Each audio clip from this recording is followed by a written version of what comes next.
Get ready for a day of honor, excellence, and divine celebration. Reverend Dr. Francis Kethuku, in conjunction with Fulbright Theological Seminary of Lakewood, Washington, warmly invites you to the 2025 graduation ceremony, a powerful gathering to award academic credentials to the graduating class of 2025. This colorful event will be held at Trinity Baptist Church, address 8421 Mid Road, Southwest Lakewood, Washington, 98499 on Saturday, August 2nd, starting from 9 a.m.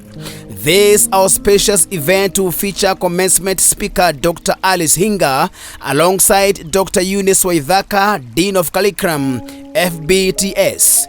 Guest speakers gracing this occasion are Bishop Stephen Masharia, the presiding Bishop Gospel Outreach Churches Kenya, and Apostle Dr. Julius Kimani, renowned voice of Kameme FM. Join us for a day of celebration, impartation, and commissioning as destinies are launched and dreams are fulfilled. Fulbright Theological Seminary, education for prosperity.